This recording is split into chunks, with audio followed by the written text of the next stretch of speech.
Once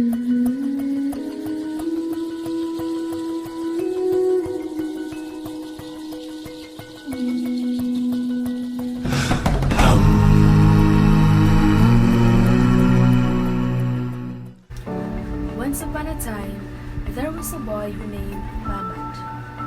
Mamad was a wise man who lived in the fabled land of Africa. But wisdom was not only his identity. Mamad was a man who never lied. This everybody knew.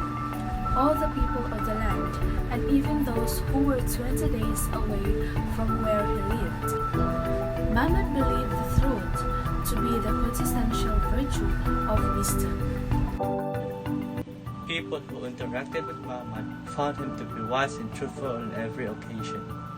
He had a gentle demeanor and a pleasant disposition, dispensing rarely with a subtle, ironic touch of humor.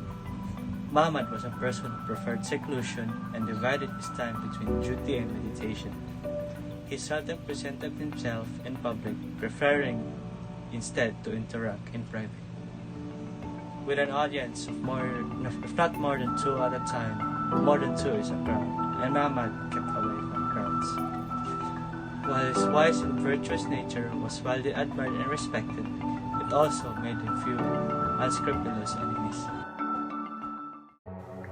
Significant word about Mamad's wisdom and his virtue, never to lie, spread across the land, and eventually the king heard about it.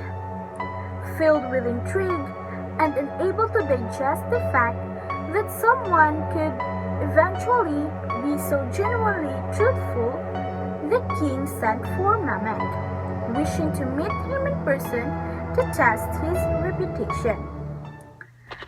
The king's courtiers approached Mamad and told him of the king's wishes to meet him. Mamad accepted the invitation with due humility and allowed the courtiers to accompany him to the royal court. Later, the king asked Mamad, "Is it true that you have never lied even once?" "Yes, O king," replied Mamad. "And you will never hence lie?"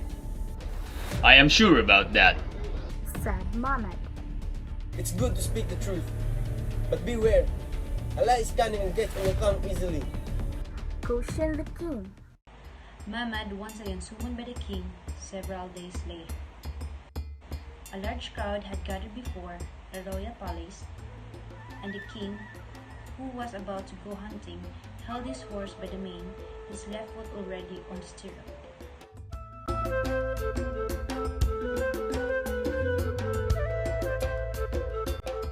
"Go to my summer palace and inform the queen that I will have lunch with her. Ask her to arrange a preparation for a big feast. You are also to join me for lunch." The king ordered Mamad.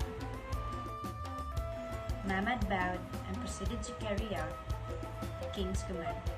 Behind Mamad's back, the king laughed and said, "Withdraw our hunting exercise. If Mamad informs the queen what I told him to, it becomes a lie. Tomorrow, we will be called a liar and made a laughing stock." But the wise Mamad told the queen, "Maybe you should prepare a big feast for lunch tomorrow. Maybe you shouldn't. Maybe the king will come by noon. Maybe he won't." Tell me, will he come or will he not? asked the queen, perplexed by Mamad's paradoxical word. "I don't know whether he put his right foot in the stirrup or he put his left foot on the ground after I left." The next day, the king met the queen and told, "The wise Mamad, who never lies, lied to you yesterday." Subsequently, the queen told the king what Mamad had conveyed to her, and the king realized that a wise person never lies, and trusts only that which he or she observes with his or her own eyes.